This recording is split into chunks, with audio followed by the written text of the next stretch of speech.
I won't forget that morning, not if I live to be 100. I counted the men as they marched out of the yard. They'd hardly slept for weeks. We of the CID had slept even less, but the nightmare that kept us awake was all the same nightmare. That's why we weren't surprised when the commissioner asked us up to the conference room for a bit of a talk. He'd talked to us plenty, we knew that. It didn't help any to know what was ahead of us.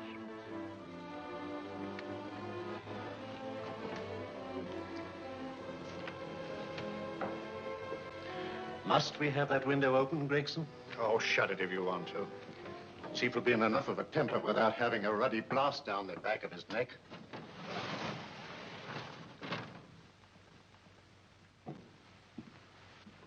Gentlemen, the commissioner.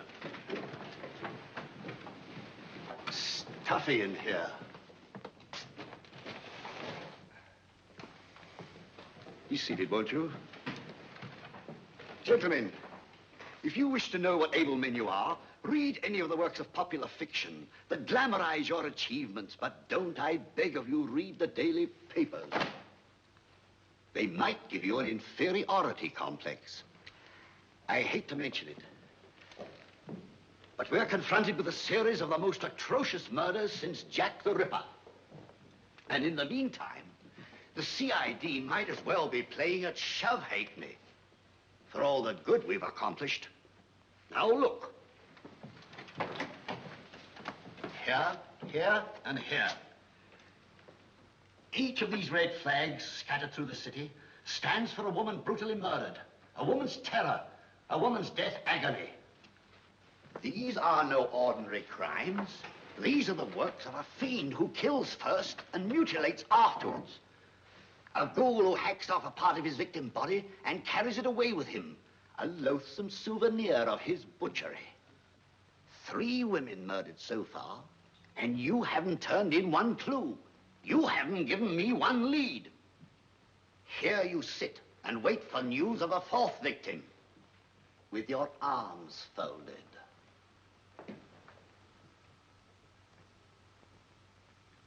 Well, we hadn't long to wait. It was down Lambeth Way where a young woman was hurrying home late last night. She saw something and stopped. It was a constable. He spoke to her and he walked along with her, just in case. He saw her go down the stairway to the basement lodging where she lived. We can only surmise what happened after that.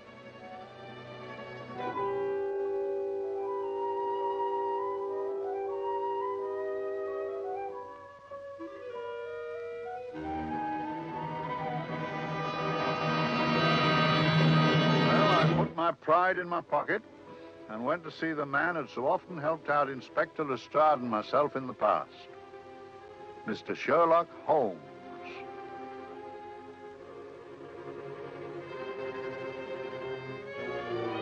If ever a man needed help, I did.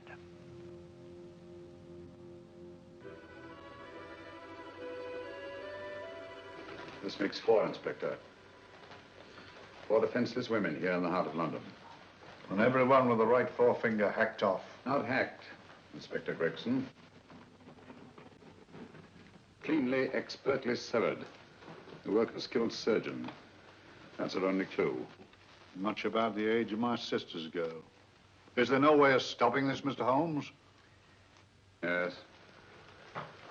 There's a way, somehow. The fiend that did this. I promise. I promise. We've nothing to go on. That's the rotten part of it. We can't get far without knowing the motive. Well, at least we know what the motives were not. It wasn't robbery, nor passion, thanks be, nor yet vengeance. Because they all came of totally unrelated families. Steady, Inspector, steady. Sorry, Mr. Holmes. I don't turn a hair when it's a bloke who can look after himself. A little slip of a thing like that. Yes, it's horrible. Come on, let's get a drink.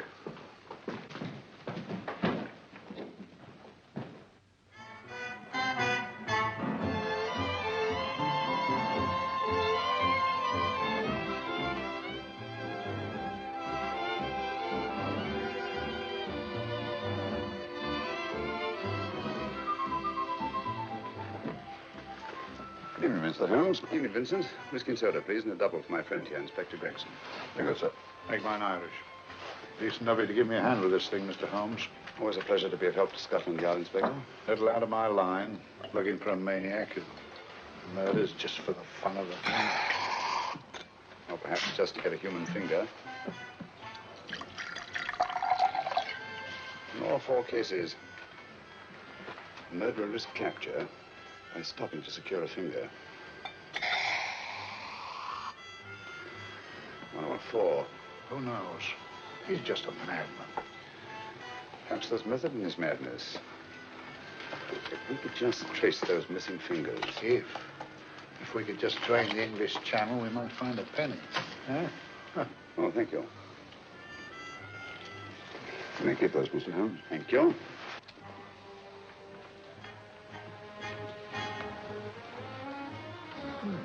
Sir George Fenwick, isn't it? Yes. Is that his daughter with him? Don't be so naive, Inspector. You know everyone, don't you, darling? Well, hardly. A week ago, I didn't know you. A week.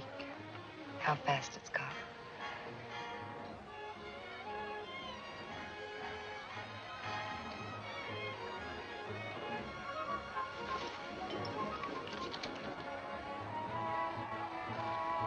I collect these things. How very quaint of you. Shall we go? Yes.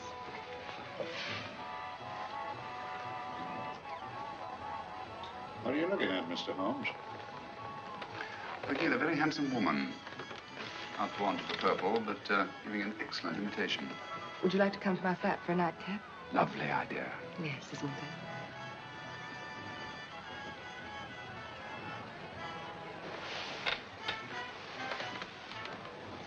I wonder where she's taking Sir George Fenwick. Don't be so naive, Mr. Holmes.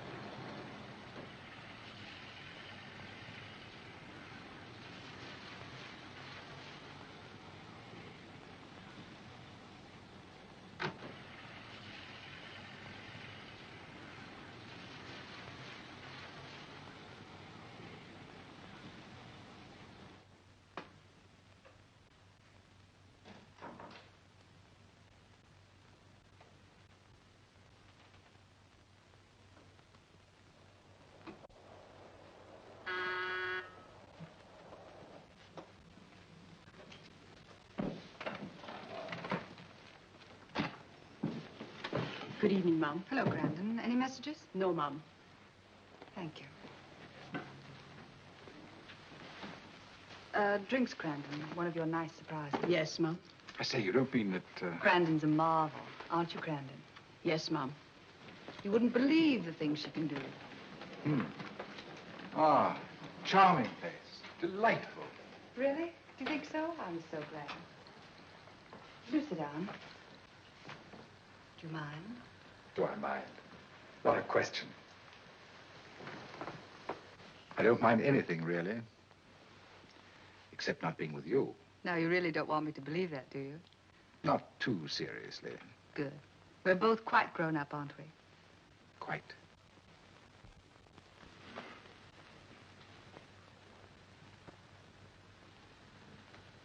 You're a treasure, Grandon.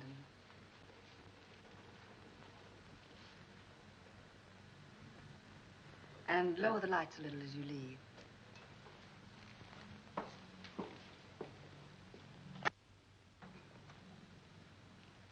I prefer a more flattering light. In any light, you'd be... Would I? And don't you know it? Perhaps I do.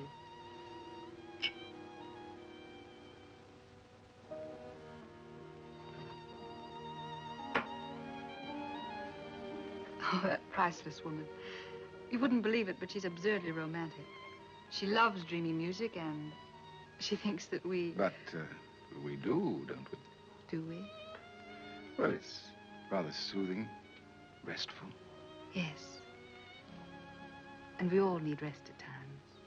like tired children who've played too long.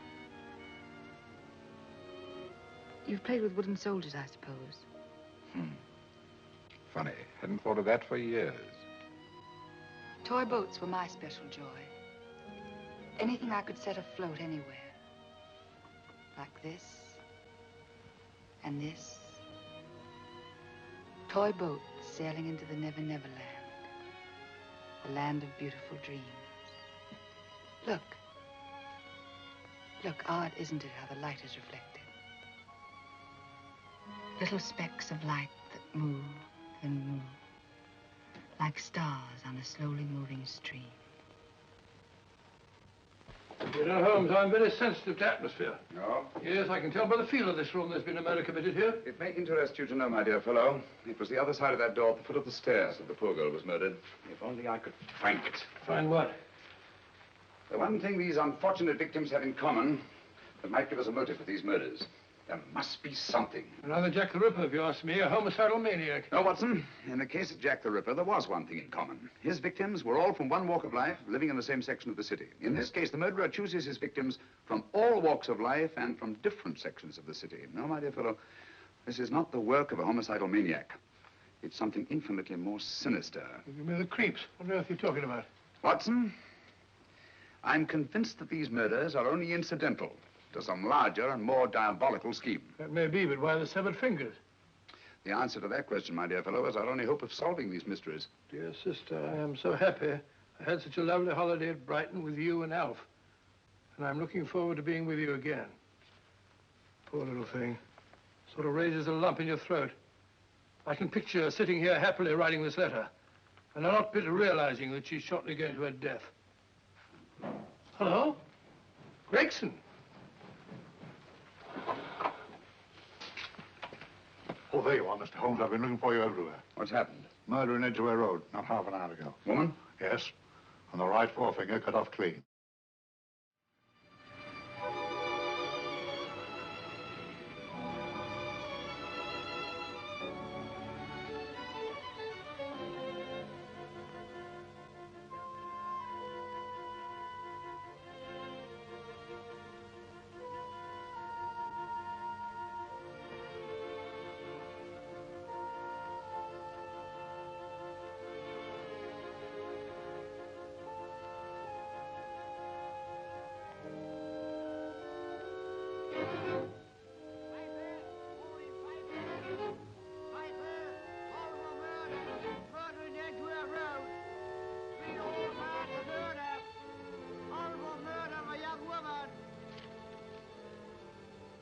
Piper!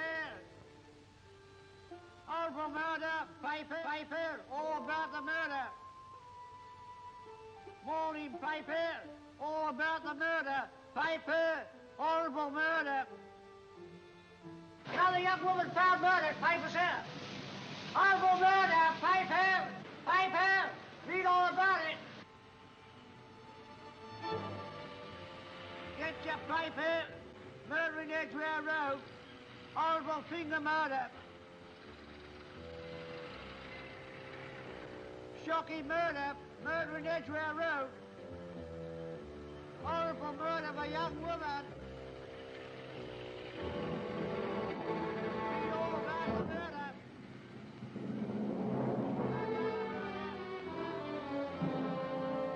Only fancy, Mum. There's been another of those horrible murders. Dear, dear, how shocking. Yes, Mum. I really don't feel quite safe here myself. Oh, dear.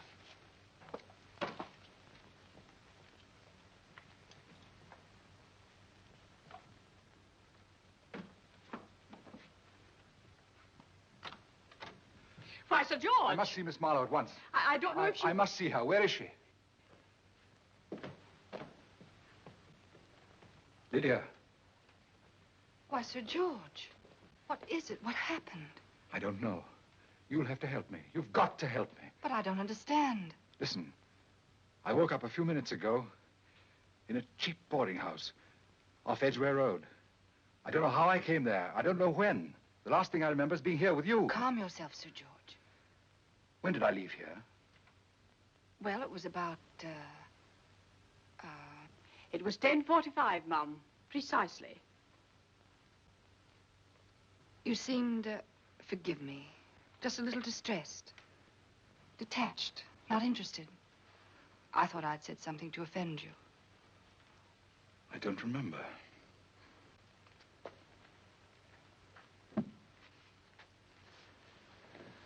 I can't remember.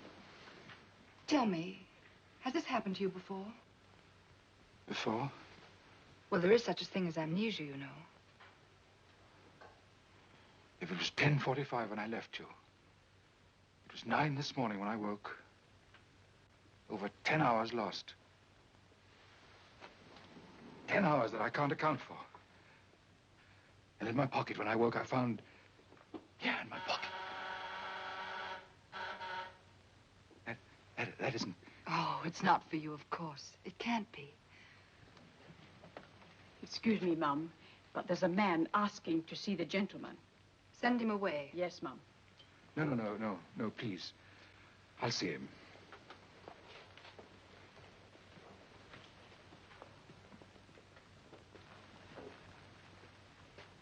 Well? Delightful room. Not much like the place you woke up in this morning. You followed me here? Yes. Are you a detective? Oh, no. Quite the contrary. Don't be afraid, Sir George. You know my name? Oh, yes. A very old and highly honored name. And being the bearer of such a name, and also a very wealthy man, I thought you might care to possess yourself of this trifle. Rather than let it fall into the hands of the police. It is yours, if I'm not mistaken. The initials, GF. Where did you get this? It came out of your pocket. I saw it fall, but you never noticed. You were very busy, bending over something with a knife. Then you put something in your pocket.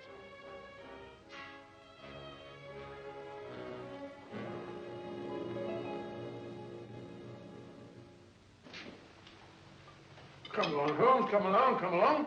How many more times must I tell you? You're missing a treat. This is delicious. Little jam tarts to follow. Aren't you tempted? You and your flesh pots. They tell me that fish is good for the brains. Brains haven't any. You realize that a whole day and a night have gone by since that bestial affair in Edgware Road? I'm as much in the dark as ever.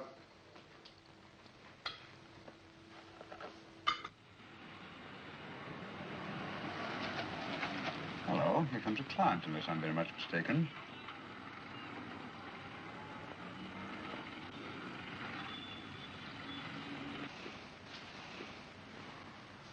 Oh, attractive. Very attractive.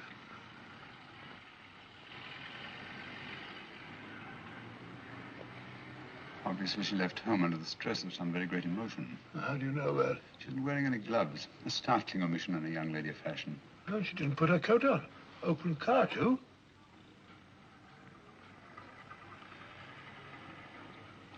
Furthermore, there's something in that bag she wants to show me. What makes you say that? The bag doesn't match her dress, indicating it was picked for size rather than style, to accommodate some bulky object. You amaze me, Holmes. Elementary, my dear fellow.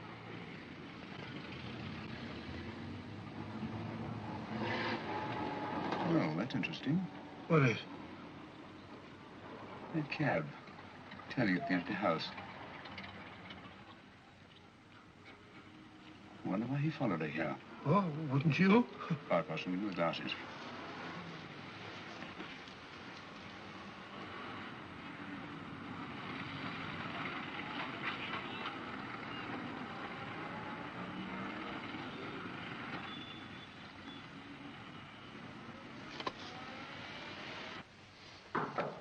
Well, we shall soon know. Yes, Mrs. Hudson? It's a young lady, sir. Most urgent. Ask her to come in. Go right in, miss. Mr. Holmes? Yes, this is my friend, Dr. Watson. How do you do? How do you do? Mr. Holmes, you must excuse me, please. Yes, well, won't you sit down? Come on. May I? It's quite all right. Thank you.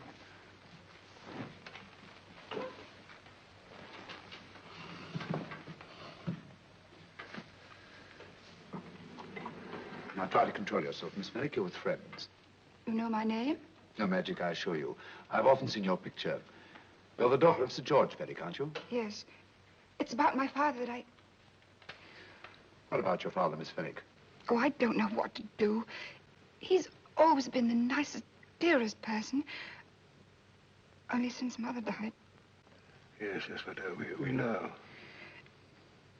So I didn't think anything of it when he was away all night before last. But he didn't come home until yesterday at tea time.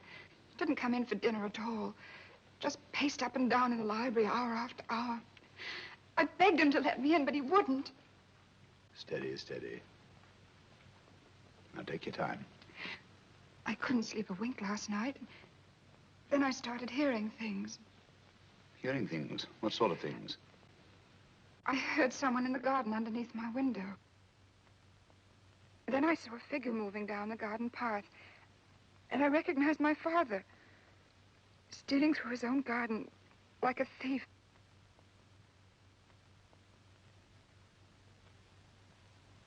He had a spade in his hand. And he stopped by the greenhouse where he started to dig.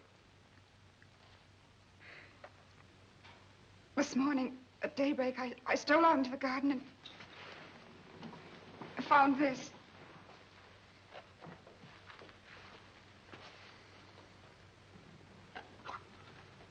A finger. A human finger.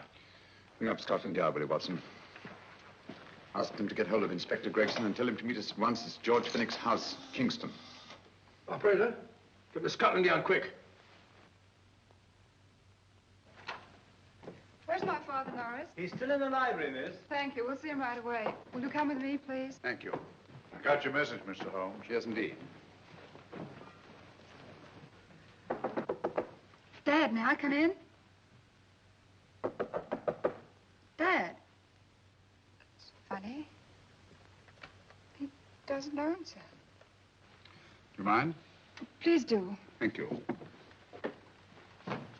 Watson, quick. Oh, Come along, no, now. no, no. Take Charles, Miss Fenwick, please. Sorry, sir. Now, miss, please. Please come along with me.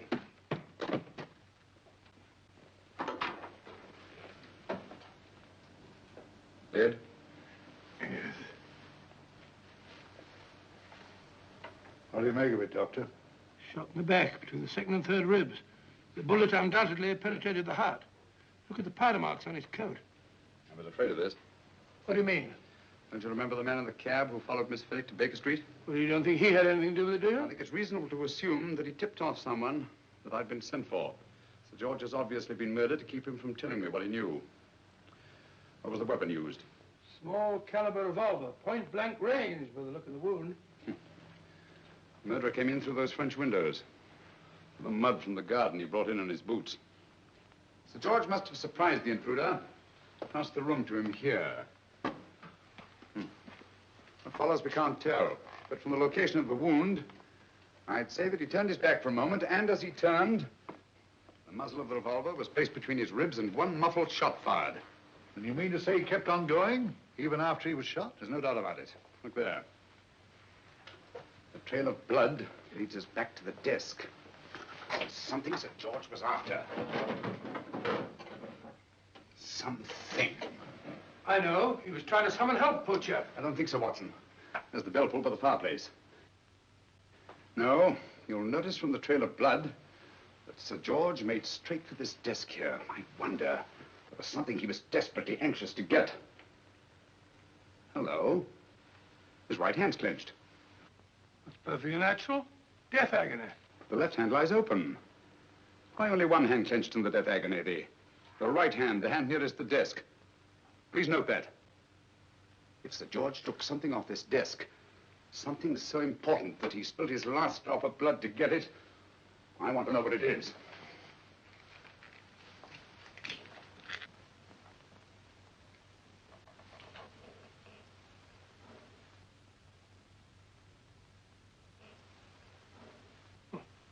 Nothing but an ordinary match folder.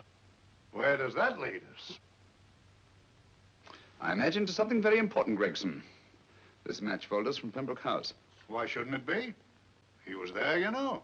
We saw him yesterday. Yes, but the effort he made after he was shot to get hold of this match folder. It's just possible he wanted someone to remember Pembroke House.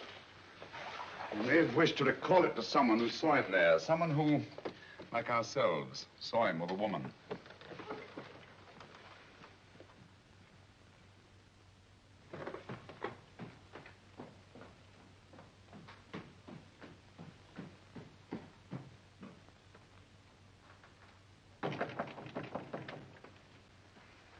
Come in. Oh, Dr. Watson, this came by hand from Mr. Holmes not 10 minutes ago. Thank you, Mrs. Hudson. That would be the report from Mr. George's bank. Report from Sir George. Oh, really? Don't you remember his daughter told us that he'd just closed his account? Had it looked into at once.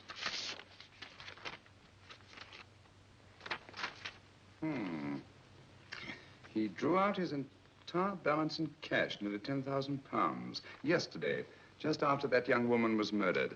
What does that suggest you, Watson? But he paid it out to someone. Precisely. I smell the faint, sweet odor of blackmail. You don't think he paid it out to someone who saw him murder the McLean woman? Sir George never murdered anyone. But he did have that woman's finger, and he empty did have a lot of, and pay out a lot of cash. That's the terrifying part about blackmail, Watson. The victim is afraid to fight the accusation, no matter how false. Once the accusation is made, his name is smeared, and sometimes his life is ruined. Well, Sir George didn't commit these murders. What fiend did? I rather think they're not the work of any one man. Oh, come, Holmes. You don't expect me to believe there's a whole organization going about killing people and chopping off their fingers. No, it's possible, quite possible. Well, whoever's behind all this thing must be out of his mind. On the contrary, my dear fellow, if my assumptions are correct, this little scheme has behind it the most brilliant and ruthless intellect the world has ever known. You don't mean Professor Moriarty? I do. Oh, steady, Holmes. You got him on the brain. This is the third time in as many months you've suspected him of unsolved crimes. He's dead, you know. Is he? Is he? You know he is. He was hanged in Montevideo, well, over a year ago. I know that someone was hanged in Montevideo under that name. But I'll stake my reputation that Moriarty is alive and here, now, in London. Hello? Yes, Dr. Watson, wait a minute. You me? Well, yes. This is Dr. Watson speaking. No, I'm afraid I've retired. I don't practice anymore. What? Oh, that's a different thing. An emergency case. Well, just a minute. Yes? Yes, well, see, she's not moved. Remember that? Don't touch her till I get there. Fractured case in McCardle's Mews. Heavy woman. 14 stone. Look at dust. 14 stone. Just the sort of person who would hoist herself up on a stool to feed the canary. There ought to be a law against fat people keeping little dicky birds. Well, so long, old man. I shan't be very long. Haven't used that bag since I brought little Amelia, what's her name in the world? She grew up to be a very unattractive child. Well, who wouldn't with a name like Amelia? Oh, Amelia. Amelia.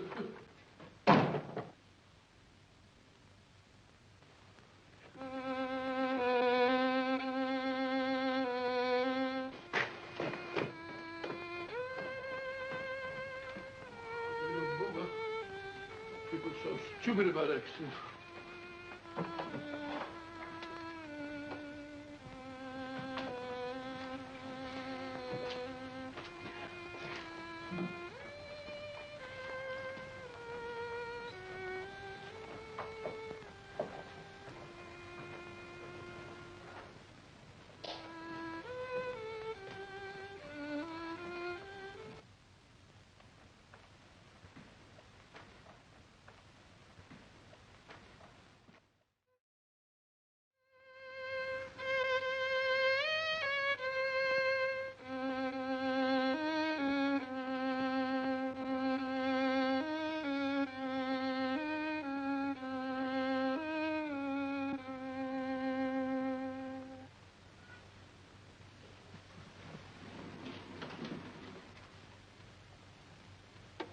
Oh, Professor Moriarty. Not that I wish to appear inquisitive, but to what am I indebted for the pleasure of this visit? Scotland Yard will be interested. It's very convenient for me to have Scotland Yard think that I'm still dead in Montevideo. I never dreamed of fooling you. Thank you. The thought occurs to me, Mr. Holmes, that there are some advantages in living within the law. You are very comfortably fixed here, aren't you? As I get on in life, the little comforts appeal to me more and more. Oh, I beg your pardon. Won't you sit down? Thank you.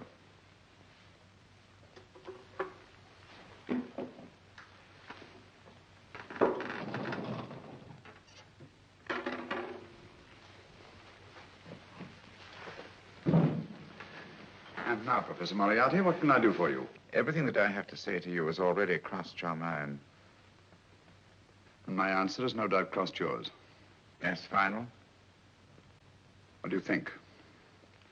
I shall not rest until you are hanged for the finger murders. You've no proof, you know. No, not a shred. But I have you. I could turn you over to the police here and now. You could. But if you did, you'd never see Dr. Watson again. Oh, the telephone call. Quite. I rather assumed you had taken some such precaution. Or I should have snatched up a revolver and indulged in a fit of heroics when you came in. Very smart, aren't you? Not smart enough.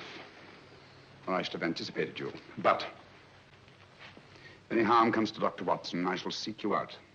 I shall not rest until I find you, and when I do... No harm will come to Dr. Watson this time. But I can't answer for the future. Mr. Holmes, I should strongly advise you to drop this case. Don't be silly. Think it over. We've had many encounters in the past. You hope to place me on the gallows. I tell you, I shall never stand upon the gallows. But if you are instrumental in any way in bringing about my destruction, you will not be alive to enjoy your satisfaction. And we shall walk together through the gates of eternity, hand in hand. What a charming picture that would make. Yes, wouldn't it?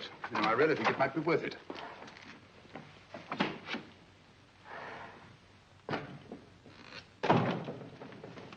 Shoelaces, Governor? Tuppence a pair.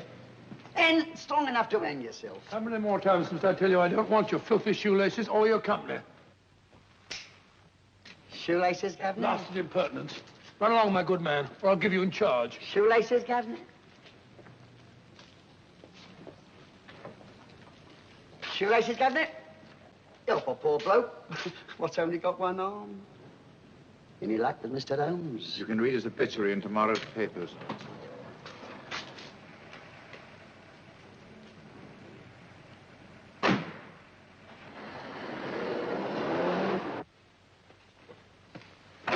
Oh, there you are, Watson. Come in. I was, just going out to look for you. Look for me what for?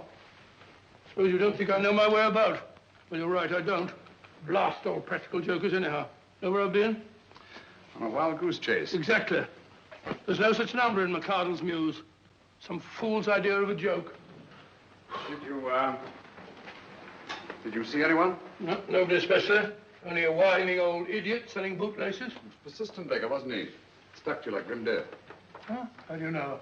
And finally left you for someone who looked like better pickings. Someone, my dear Watson, was Professor Moriarty himself. What? He's just called on me. Moriarty here and you let him go? But you must be out of your mind. Why? Well, he bluffed me into believing that he was holding a friend of mine as hostage. Friend of yours who? Oh, nobody very important, just a fat, lazy fellow. Medical man, I believe. Medical man? Do I know him? Yes, I think you do. A fellow by the name of Watson. Watson, never heard. Who, me? I'm afraid so, old fellow. Your street hawker's job was to do away with you in a certain contingency. And you let Moriarty go? Because of me? I had no choice. I can't afford to lose you, old fellow. Well, it's very decent of the old chap, I must say, but... I wish you'd nabbed him. We shall, never fear. I know the motive for the finger murders. All I have to find out now is the method used with the blackmail victims. Method? Yes.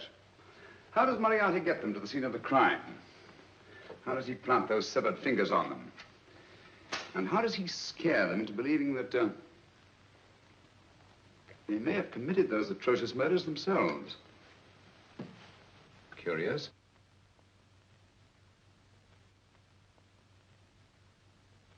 Very curious. Huh? Curious? What's curious? That window in the empty house across the street. First floor front. Huh? What's wrong with it? It's open.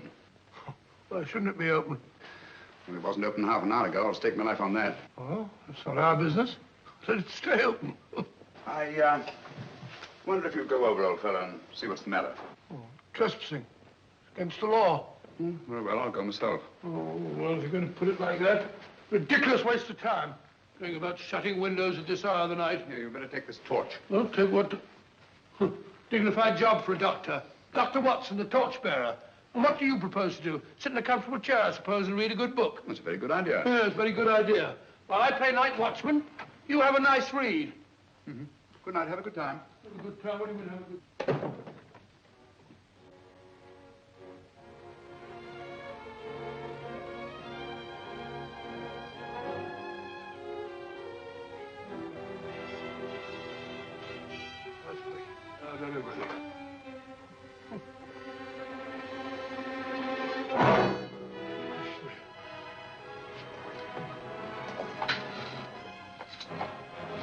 For? Oh, umbrella stand. Pretty little thing to keep about the house. Must have been a pet.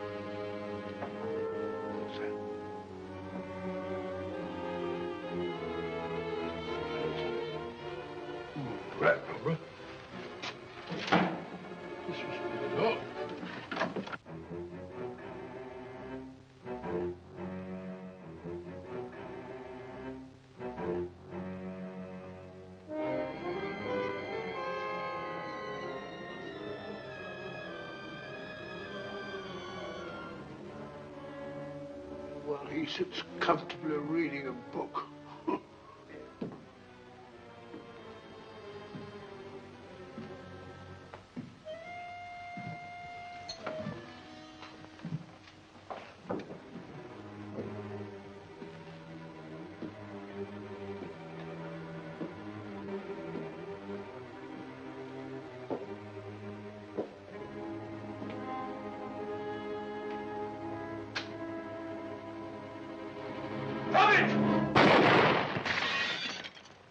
He killed Holmes! He killed Sherlock! Watson. You? But I saw him shoot you a second ago. Not me, my dear fellow. Merely the bust of Julius Caesar. Incidentally, you may have noticed that all through the ages, prominent men have prominent noses. Oh, I'm afraid we're in for terrible trouble again with Mrs. Hudson. Windows smashed, plaster all over the floor. Get up, you.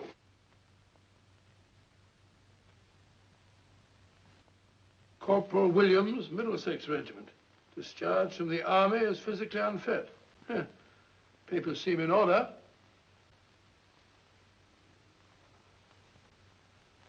Now, Corporal Williams, you've seen service in the Far East, haven't you? The East? I thought so. Look at his complexion, Watson. Yellow as saffron. He's been taking atabrine. Cure for malaria. Sniper, aren't you? Sniper. Why did you try to kill me? I had to kill him. I had to. Oh, snap out of it. Stop it, Watson. He's shamming. No, he isn't. Who told you to kill me? She told me. She told you? She told me I couldn't miss. Well, luckily you did miss, you murderer. He isn't a murderer, Watson. Listen, Corporal Williams. She told you you had to do it, didn't she? I had to do it. I've got it, Watson, I've got it. Got what? The method used in the finger murders. Well, what is it? Hypnotism, my dear fellow, hypnotism. And it wasn't against his nature, that's the devilish part of it. They picked a man for their purpose whose job was sniping. Who are they? Professor Moriarty and his finger murderers. Williams spoke of a woman. I think you'll find that she asked him home tonight for a drink. Nice quiet rooms, soft lights, music. You got it all pat, Mr. Holmes. What's the lady look like? Oh, up 30, nice figure, blonde, lustrous eyes. Oh, really? Got a phone number? Oh, so? Williams will give us her address. Look after him, Gregson. Don't let anyone come near him. He's our key witness in the finger murders. Well, I hope you're guessing right, Mr. Holmes. Get up, Williams. Now, go with Inspector Gregson anywhere he tells you. Come on. Yeah. Ring me as soon as he comes to himself, will you? I will. Good night, gentlemen. Good night. Well, if you believe that fellow Williams was hypnotized, I suppose you think Sir George Fenwick was hypnotized, too. Yes, I'm quite sure of it. Have a cup of tea? Thanks, old boy. Nothing to eat. Well, why didn't these people make Sir George do the murder himself? Because they didn't want to get him hanged. They wanted to blackmail him. Well, who do you think the actual murderer is? One of Moriarty's gang. A diabolically simple technique. Kill a woman. Yes, but why cut off the fingers? My dear fellow, don't you understand? The severed finger is what links the blackmail victim to the murder. He wakes, finds the grisly thing in his pocket. He doesn't know how it got there. He's no idea that he's been hypnotized. For all he knows, he may have committed the atrocious crime during some dreadful lapse of sanity. In that state, when he's utterly demoralized, the blackmailers take over. Is that it? Undoubtedly. You see, they swear that they saw him commit the murder. And being human, the victim will pay anything rather than stand trial on a charge that will make his very name loathsome. Oh, it all fits in if you believe in hypnotism. Yeah. The only possible explanation. You think the hypnotist is that woman with the blonde hair, the lustrous eyes, the woman you invented? I didn't invent her. I saw her. What on earth are you talking about? That woman, my dear Watson, was with Sir George when he left Pembroke House. I saw her there. I shall see her again, and Williams will lead me to her. That's why it's so important to keep him safe. He will identify her.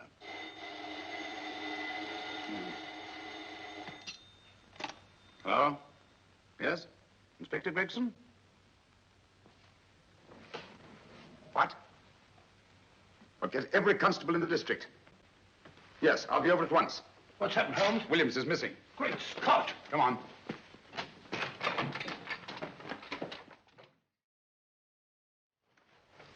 Lorry crashed into Gregson's car. During the confusion, Williams disappeared. Escaped, eh? No, kidnapped. To keep him from talking when he came to. You don't think that Moriarty... Moriarty? Anything is possible.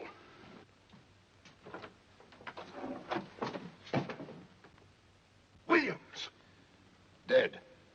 You see? Anything is possible.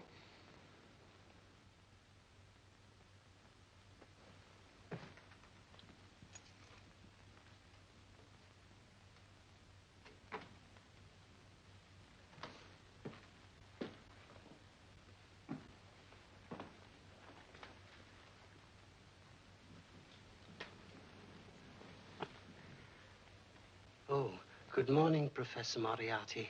You startled me. I'm dressing another dolly, a dear little nurse. Is there anything wrong with your finger? Just a splinter. Nasty thing, splinters. Most trying. One can't be too careful, but I'll get it out for you.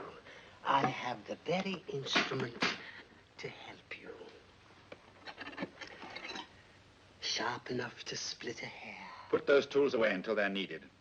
But they're not tools, sir. They're instruments. Put them away. Is Lydia in? Yes.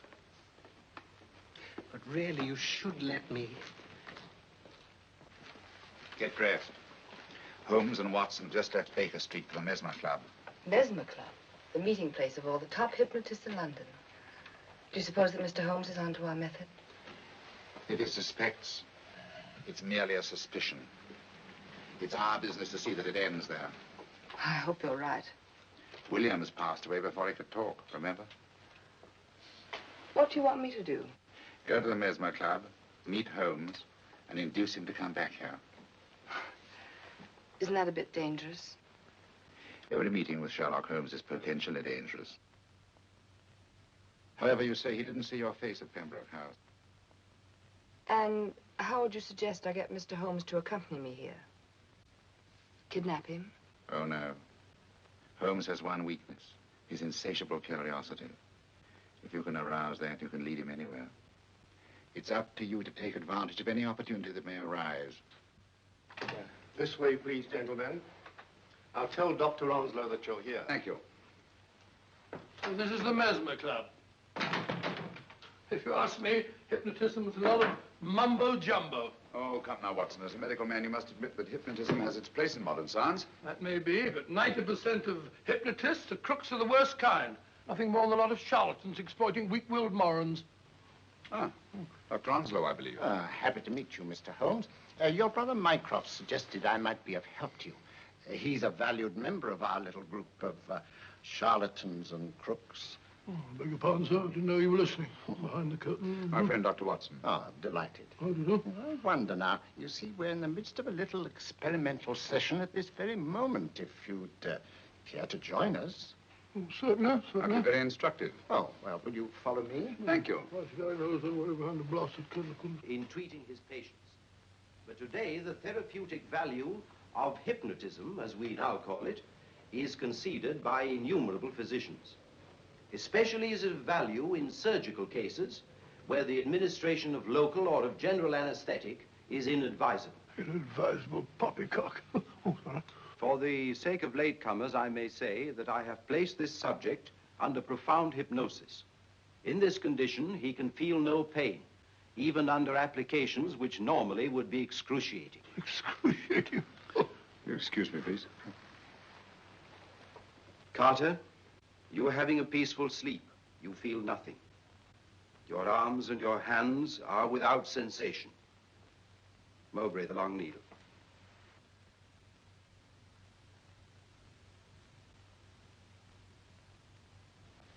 Carter, give me your right hand.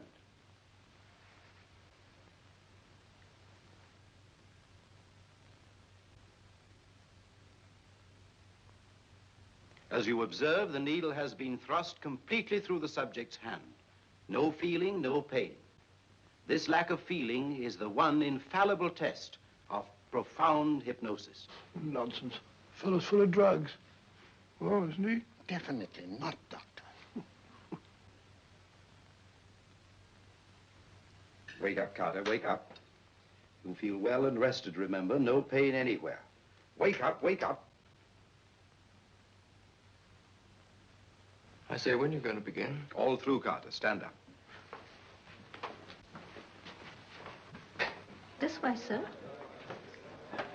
And, are these all the people that come here? Oh, no. Others keep dropping in all the time. I suppose it's all right for those who believe in it, but of course, I'm a professional man myself. Then you don't believe in hypnotism, Dr. Watson? Oh, I don't deny that there are certain types of hysterical, feeble-minded people who go under if you point your finger at them. But anyone with an ounce of character... How right you are. You see right through our little artifices, don't you, Doctor? Right through, my dear sir. Right through. Right so. But with the feeble-minded, as you say... excuse us, Mr. Holmes. Certainly. Step over here, won't you? Certainly, sir. Anything to oblige. Let me show you how easily we charlatans take advantage of them. Now, sit down, Doctor. Now, we set a thing like this in motion. It's wonderful, the attraction on the feeble-minded, of course. The continuous motion, if they just let themselves follow it. Of course, you could stare at it till doomsday, Dr. Watson. with no effect at all. Still, it might make you a little drowsy, like the white ribbon of road at night when you're driving. The rhythm is smooth, unbroken, and the road goes on and on, round and round, always the same, winding and winding. And you're drowsy, you're tired. Let the road come into you, as it were. The long road, the smooth road, the road to sleep. Sleep.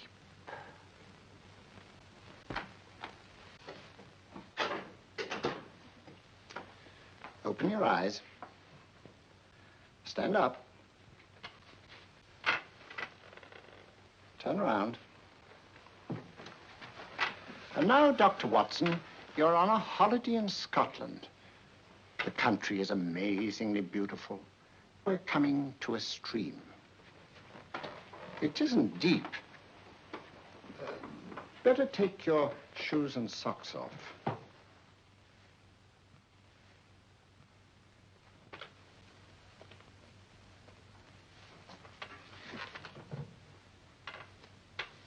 Roll up your trouser.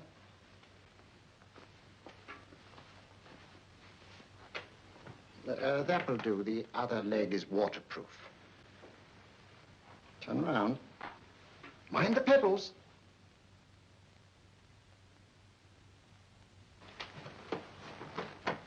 Sit down.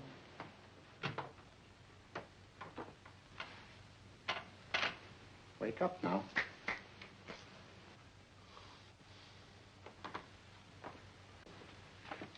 Yeah, I see. What I tell you, it didn't work with me. Why, nobody with an ounce of character.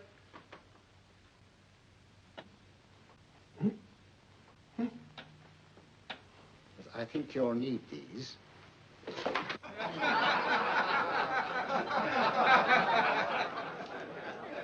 Something to laugh at? Watson, she's here. Oh, the woman you're looking for? Yes, I'm going to meet her.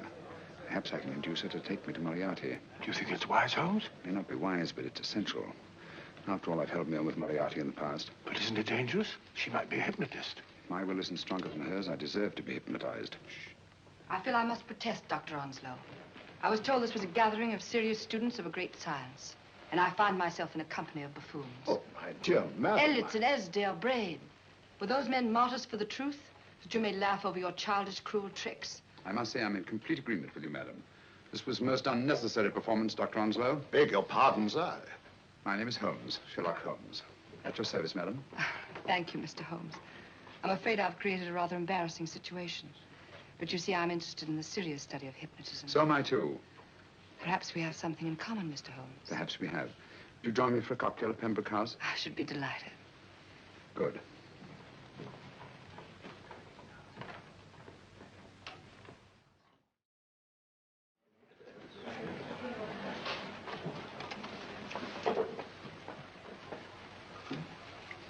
Thank you.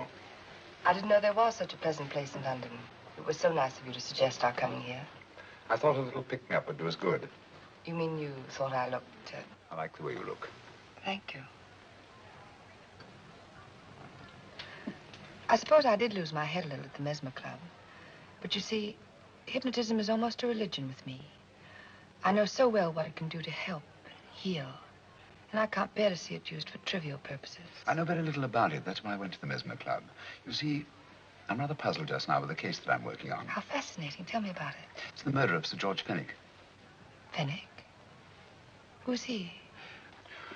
Quite a well-known figure. Odd now I come to think of it. The last time I saw Sir George was here at Pembroke House. Strange. Yes, isn't it? He was sitting, I believe he was sitting at this very table. Cigarette? Thanks. Do go on. There was a charming lady with him. He was lighting a cigarette.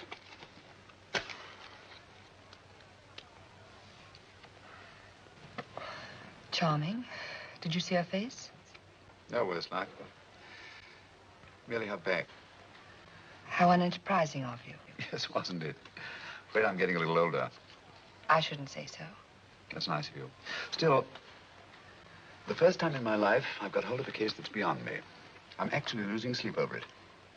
You know, Mr. Holmes, I believe I could help you. Really? I should be very grateful. You're amused. Oh, merely skeptical. How would you go about it? I've used hypnotism more than once in healing. Not for profit. I'm not a professional. But I do think I could help you. If you'd care to... I can't think of a pleasanter experience.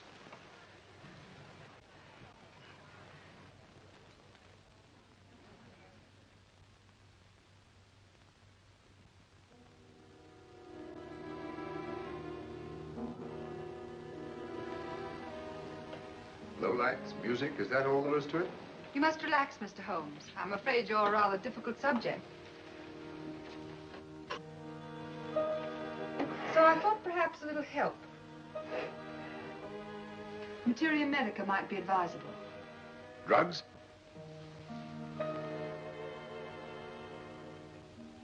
No, I'd rather not, if you don't mind. As a matter of fact, I'd rather not myself. But Schrenk-Notzing, he practiced in Munich, you know. Believed it the best means for difficult subjects. Do you mind? Well, as a matter of fact, I don't approve of sedatives. Just as you wish. We don't have to go on with this at all, you know. Wait a minute. Wait a minute. All right. I'll take a chance. It's really quite harmless. What is it? Cannabis japonica, an oriental soporific. You need water.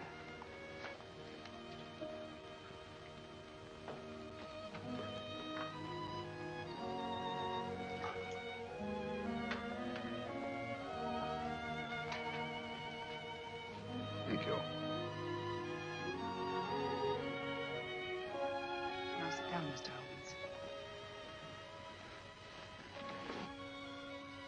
Holmes. You'll feel yourself growing drowsy. Don't fight it. Give in to it. Because you do want to sleep, you know.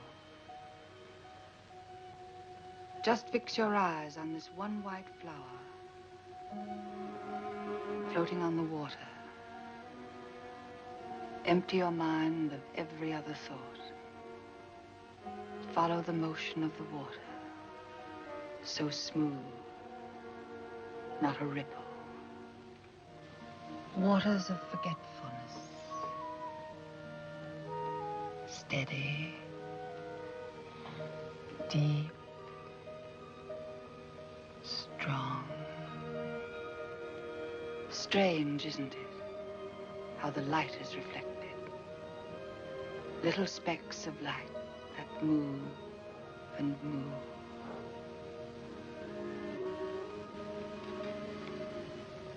It's restful here. It's peaceful. It's friendly. And you're very close to finding what you're looking for. You'll find them soon now. The guilty ones. When you're rested, gentle waters closing over you. Steady, deep, strong, drawing you down, down, down.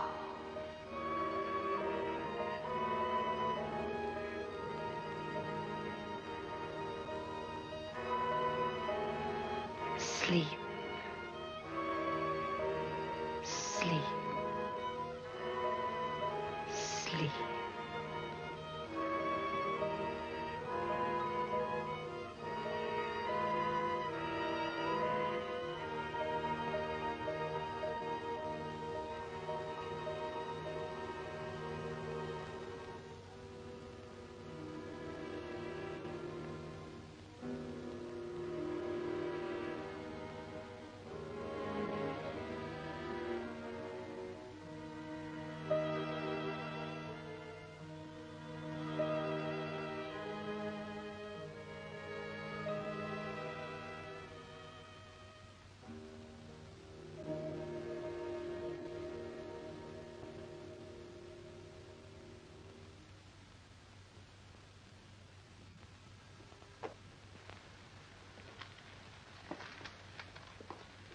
Here he is, Professor Moriarty. Stand up, Mr. Holmes.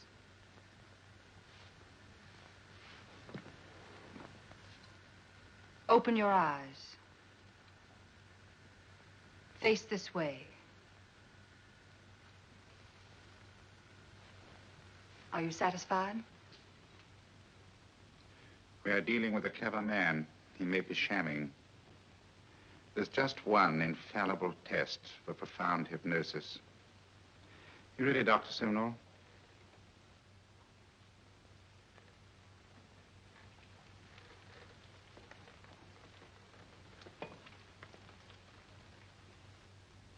That will do, Doctor.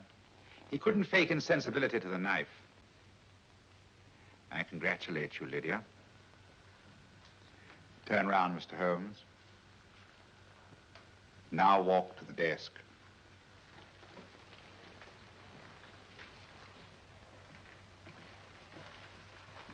Sit down. Take that pen and write what I tell you to write. I have at last found a case which I cannot solve.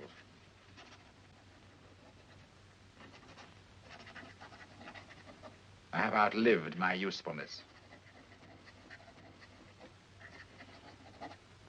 Therefore, I have decided to end my life.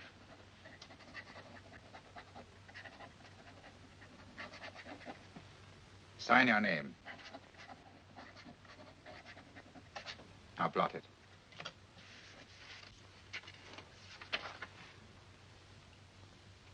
Fold it up and put it in your pocket. Come, Mr. Sherlock Holmes. Go out onto the terrace.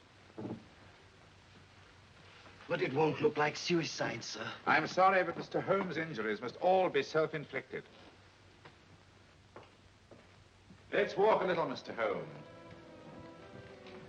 It's so pleasant here in the garden. Just step up here onto the terrace. It's a nice, broad terrace. Now turn to the left and walk slowly to the end of the terrace.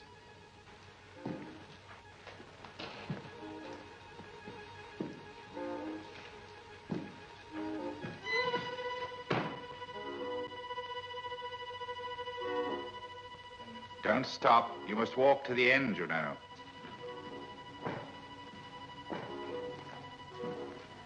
The end leads to an open doorway. You can pass through it in perfect safety. In the room beyond the doorway, you'll find what you've been looking for. Must you drag this on? This is the moment I've been anticipating for a long time, my dear. Go on, Mr. Holmes.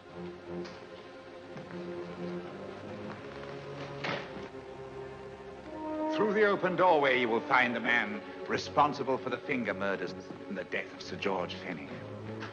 Professor Moriarty. Holmes! Stand still. What a beautiful view, Watson. I'm quite enjoying it. No, you're not. You're hypnotized. You're under a spell. Stand still. Don't move. Steady, Holmes. Steady does it. Stand perfectly still where you are. Nonsense, Watson. You don't know what you're doing. Of course I know what I'm doing. You mean you're not hypnotized? Certainly not. Then get off the wall, you idiot. Oh, look out! Holmes! Dear fellow. What were you doing up there? Holding the fort until you arrived. What kept you? Well, I ran into a spot of trouble on my way to Scotland Yard. I was arrested for exceeding the speed limit. Your luck seems to hold, Mr. Holmes. Well, I'd hardly call it luck, Professor. You see, I substituted a drug of my own for the one that this dear lady pressed on me. You are clever, aren't you? A drug that, although it leaves the subject conscious, renders him quite insensitive to pain. That accounted for my lack of reaction to Dr. Simnel's knife. Well, Gregson, quite an impressive haul. Even Inspector Lestrade himself couldn't have done any better. Thanks, Mr. Holmes. Take him away. All right, put her in the van. I was right, Mr. Holmes. You are a difficult subject. Thank you. And now, Professor, our score is settled. Au revoir until I see you on the gallows. The rope has not been made that'll go around my neck. Come on.